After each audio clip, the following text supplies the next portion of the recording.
Good evening and welcome to Dateline NBC. This is a special report out of Berkeley, California. It is a story of horror and betrayal and financial abuse of poor people. Our story tonight begins with the story of a man who lived in Berkeley for about 35 years. He was an honest man. He worked with his hands. He developed properties. He fixed them up. He put in floors and walls. He was a master painter. He worked for a couple that's lived in Berkeley for 45 years that are part of the Chabad Lubavitch Hasidic movement that is based in Brooklyn, New York. They are followers of the late Lubavitcher Rabbi, Rabbi Menachem Schneerson. So this man a Jewish man worked for YEHUDA FERRIS and his wife, Miriam, for about 35 years. The man's brother had also been acquainted with the Ferrises for longer than that, for more like about 45 years. So as it happened, this individual raised two Filipino daughters and lived with a Filipino woman who neither the daughters nor the mother converted to Judaism. They lived together at 1810 Grant Street in Berkeley, which is off Delaware Street. This man paid the mortgage on the house faithfully for 35 years, having lived there for about 40 years with his girlfriend Nancy Salgado, having never married. So as the years went by, the man separated from his long-term girlfriend in 2011 and left the home. The daughters were in their early 30s at this point, off to college. The man left the house in 2011. He maintained contact with his daughters for another 4 years, but then suddenly he was diagnosed with terminal liver cancer and given 6 months to live by the experts at UCSF. So for the next 6 years, his own daughters refused any contact with him. They never spoke to him. They never contacted him. They never wrote him a letter. They never cooked him a bowl of chicken soup. He died slowly of liver cancer, faded away slowly, taking radiation treatments throughout the 6 years, ultimately passing away in ICU. He did not have to face being institutionalized because his younger brother, a first responder, never left his side and worked closely with him, blocking any entrance to a nursing home. The man was in a coma-like state the last 6 months of his life. So after he passed away, it became apparent to his 3 siblings, 2 sisters and brother, the caregiver, that they were presented with a trust by the man that he had worked for, a guy by the name of YEHUDA FERRIS. He calls himself a Rabbi YEHUDA FERRIS. There are rabbis who are ordained, and there are people that just call themselves rabbis. So YEHUDA FERRIS and this attorney, William John Rogers, you can see him in the picture here, the photograph of the hearing document, the transcript, presented them with the trust. And the trust said that the 3 siblings would get a total of $90,000 to split. And if they did not receive it within 9 months of their late brother's death, that it would become a interest-bearing lien on the property until paid in full, the $90,000 on their brother's half of 1810 Grant Street in Berkeley, California, which estimated value of $2 million. Other houses on the street have recently sold for over $2 million. So next thing happened, the brother found $70,000 in cashier's checks in the house and dutifully turned them over to the trustee, YEHUDA FERRIS, who said, "I'll go to the bank next week and I'll get you your money right away." And, well, that never happened, but one thing at a time in this special report. We're going to break for a commercial in a moment. This is Dateline NBC. We'll see you all in a moment. Okay, welcome back, everyone. We were in this narration of this story of a cancer patient who raised a Jewish cancer patient who raised two Filipino daughters, lived with his Filipino girlfriend, never married, separated in 2011. He left the house. The daughters had already graduated college as occupational therapists. And suddenly he came down with liver cancer and given a diagnosis of 6 months to live. And for the next 6 years, he received radiation treatments and other high-tech therapies for his liver cancer at the world-renowned hospital known as the University of San Francisco, UCSF. Their liver criteria for liver transplant is protocol throughout the world. It is called the UCSF standard, and there's the Milan standard and UCSF. The Milan criteria and the UCSF criteria. They are one of the most advanced hospitals for liver disease in the whole entire planet and are recognized as such the world over. So he got cutting-edge treatment at UCSF.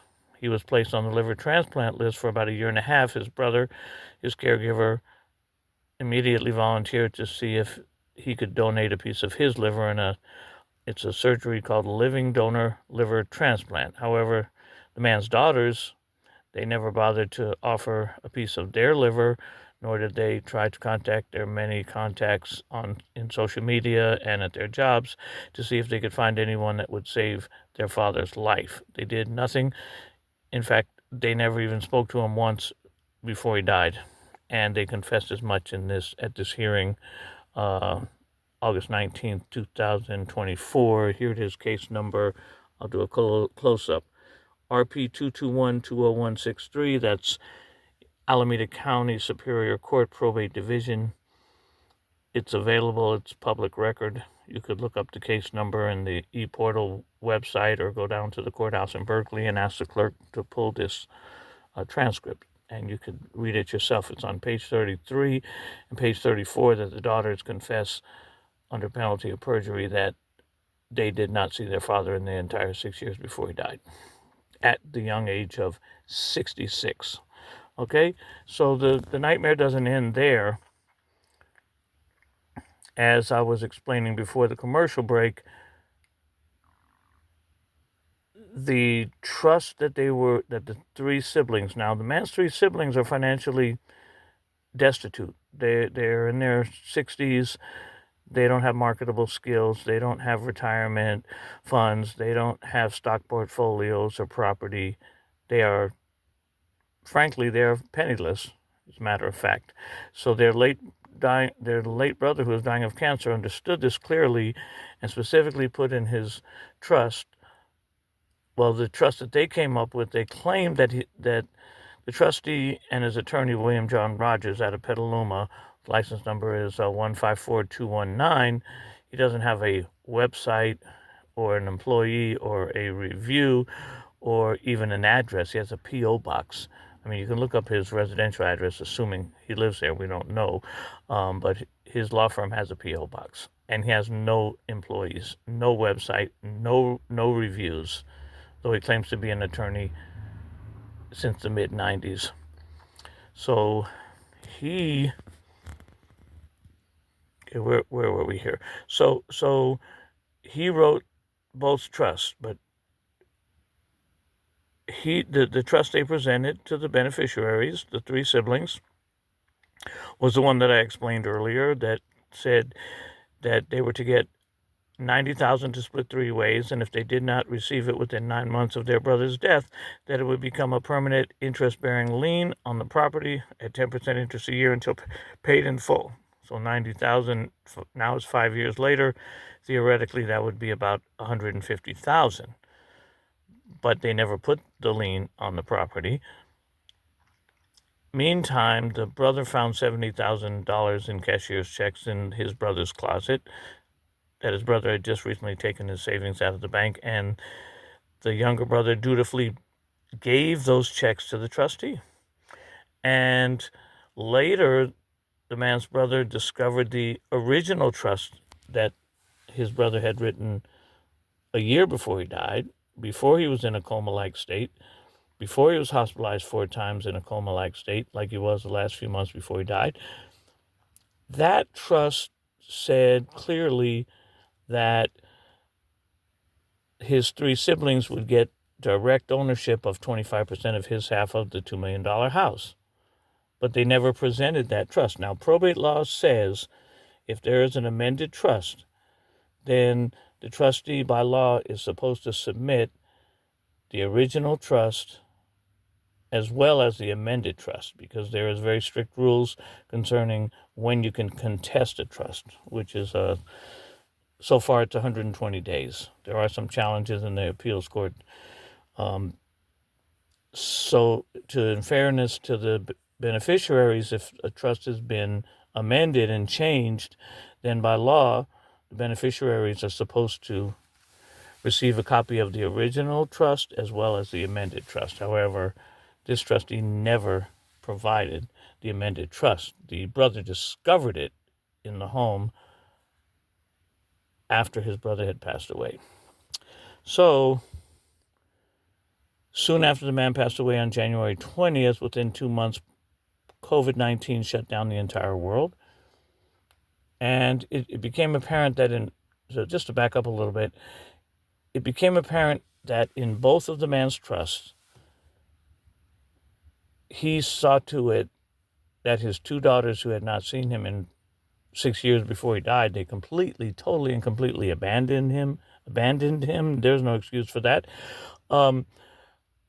He said in his trust that they are to get 25% each of his half and nothing more. He said, and in fact, there was some specific language in the irrevocable trust, which is unchangeable upon death, where he said, my daughters will get 51% of my half of the property, and then it says the majority portion of the trust is dependent on a certain settlement agreement between him and his ex-girlfriend, because he was able to get back possession of his property 1 year before he died. And then he made a settlement agreement with his ex-girlfriend, and included in that settlement agreement, which is specifically cited in the trust, it says she warrants that she will give her half of the house to her daughters, but he warrants that he will only give a majority portion of his half to the daughters. So it was very clear from his irrevocable trust that his own daughters, who never saw him in 6 years, were not to get anything but 25% of his half of the house under any circumstances. So what happened next is he had gotten back possession of his property a year before he died, and he was getting a lot weaker and hospitalized more often as his body was shutting down. And when he got back in the house a year before he died, he invited his younger brother, who had been helping him for 6 years, to come stay with them. And his brother is a licensed certified first responder for many years. So the brother moved in. Then he was hospitalized 150 days, over 7 hospitalizations, dying in ICU on January 20th of 2020. And then COVID shut down the world, and his younger brother was stuck in the house kind of in limbo because the entire world went into shelter in place for years. And then what happened, the nightmare continues. Suddenly in May of 2022, the trustee arbitrarily threatens the man's younger brother, the caregiver, saying, if you do not leave the house by July in 2 months' notice, if you do not leave the house in the middle of the COVID pandemic in May of 2022, then you and your sisters will never see a penny of your inheritance. So the man couldn't go anywhere because of the COVID pandemic, the fear of death from being exposed to COVID, the eviction moratorium, what was making it impossible to rent anything anywhere because of the eviction moratorium. Nobody would rent because then they know that nobody would move. So the man had no choice but to stay. attempted to ask the trustee for his settlement, the $90,000 for him and his two sisters. Now it's 2.5 years later. That would be more like closer to $100,000, $90,000, 10% interest a year. 2.5 years later, yeah, about $100,000. He couldn't even get an answer from the trustee's phone. He wouldn't even pick up the phone, let alone talk.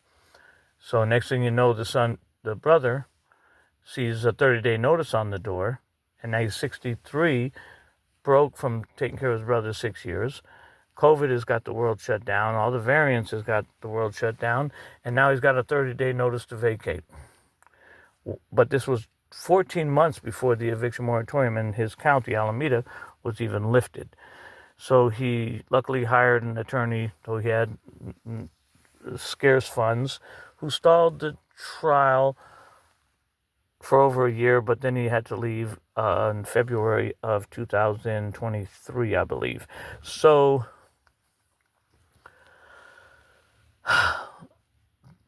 then they turned around and sold the property. Then the trustees sold the half the house is worth $1 million. The whole house is worth $2 million. The daughter's only supposed to get a quarter each, according to the trust. Nevertheless, the trustees sold the man's complete half interest in the house to his daughters for $80,000, which is a total and complete violation of the trust, which says they are to only get 50.1%. Under any circumstances, they're not supposed to get any more than that. Nevertheless, the trustee, whose wife owns tons of real estate and has expressed interest in investing in the property and then selling it, they turned around and sold it to the two daughters for $80,000 without giving the brother caregiver his share, without giving the two sisters who are wallowing in the, feeling the icy breeze of poverty blowing in the wind and suffering financially to unimaginable financial suffering in their early 60s when they don't have any retirement funds. They can't draw Social Security. They don't have a home. They don't have a house. They don't have a husband. They don't have a skill. They don't have a trade. They don't have any stocks. They don't have anything. And their brother wanted to leave them part ownership of his house because he had to leave. He had to die so young at 66. And he trusted Rabbi YEHUDA FERRIS of Chabad, Lubavitch, who has been in Berkeley for 45 years, that he would honor the trust. Well, he sold the property for $80,000, and then now 5 years later, the siblings have gotten nothing. And then the younger brother, he went to court, and he couldn't find a trust litigation attorney to take the case because nobody wanted to take the case because it's too small. The probate attorneys are the only ones that can fight these cases, the trust litigation attorneys. Many probate attorneys don't even go to court, but the ones that do told the man's brother over the last 5 years, probably 4,000 of them said, we can't take your case because it's too small. It's not cost effective. It's only, he only had $1 million in real estate and 100,000 in cash. That's not enough, and it's not worth it to us. And then the man would try to approach legal aid societies, pro bono programs, the police, the DA, and the police would say it's a civil matter, and the pro bono people say we don't have attorneys like that. So then they proceeded to evict the brother it took him a year, but they evicted him. Now he's got eviction on his record. He's out $10,000 that he had to spend on this wonderful lawyer who held back the storm for a year, but she couldn't hold it back permanently. And so now the man's got eviction on his record, but if he wins the probate case, he'll be part owner. And he's got a judgment against him and eviction against his name. That's very damaging to his reputation. And then, so he goes to court himself without an attorney, and he starts filing a lot of probate petitions without an attorney, hoping to find an attorney to take over. And then there was a trial date set in August of 2024. Well, he didn't have an attorney and couldn't get an extension, so he logically dismissed without prejudice all his petitions but one, because he has statute of limitations to bring them back. The judge was flabbergasted, but she had no choice. If he dismissed without prejudice, she couldn't object to it.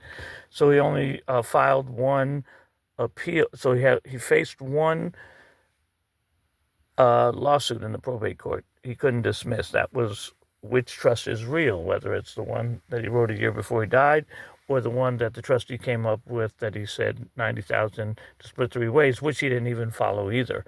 So he now has that one petition on appeal, and he has time to refile his petitions, but the problem is nobody wants to take the case because it's only $1 million, and if you're not a trust litigation attorney, you can't fight these cases. So this has become a catch-22 extraordinaire, and this is just an unbelievable story. And then the other side, the attorney for the rabbi and the daughters who stole the property from the siblings. First, they didn't see the sibling's brother for 6 years, contributing to his cancer death. That's obvious. Everybody knows. Dateline NBC knows that if a man has cancer and his own daughters don't even talk to him for 6 years, that's going to cause his cancer death. It's a given in the medical field. It's a given in kindergarten as well. Everybody knows this to be true. So what happened is, then he leaves the trust and he says they could only have a quarter each of his half, but then they break the trust. They don't honor their father's wishes, and they buy the whole half of the property that they weren't supposed to get and they buy it for $80,000. And then the siblings get nothing because there's no money left. And then the brother goes and files a bunch of lawsuits. Then the judge says trial date last August. Well, the brother can't fight without an attorney, so he dismisses without prejudice all his petitions except one, and he hopes to bring them back, but he still doesn't have the money. And then, to make matters worse, the rabbi's lawyers and the lawyers for the daughters convince the probate judge to make the guy a vexatious litigant. Tells her, hey, judge, he filed 30 lawsuits in a few years. Make him on the bad list so that he can't sue. He objected and said, it's not 30, it's only 4. Look at the case numbers. But the judge didn't care. She still designated him a vexatious litigant. Now he can't file any more lawsuits on his own, and it's next to impossible to find an attorney that will take a vexatious litigant for a client. So this is a nightmare that has come true. The poor siblings were depressed from 2014 to 2020 because the doctors kept telling them their brother's going to die in a few months. And then when he lived 6 years, he left a trust. He left part of his house for his poor siblings, but they sold it for $80,000 to the 2 daughters who never saw him in 6 years and who weren't supposed to get it, in total violation of the trust. But the probate judge doesn't care, and everybody's walking all over him. And then for his helping his brother, keeping him out of a nursing home, making sure he was safe, what does he get? He gets an eviction on his record. And he gets listed as a vexatious litigant, so he can't even file a lawsuit anywhere in the whole California unless you get special permission from the judge, but they're not inclined to do that. So this is why Dateline NBC decided to run this story, to let everyone know how evil and wicked probate corruption can be. You can just be a trustee of a trust, and you can do essentially whatever you want if the trust is worth $1 million or less, because lawyers are not going to defend against any loss, and the police certainly aren't going to get involved. So this is a sad story, and I just had to tell it. Okay, thank you.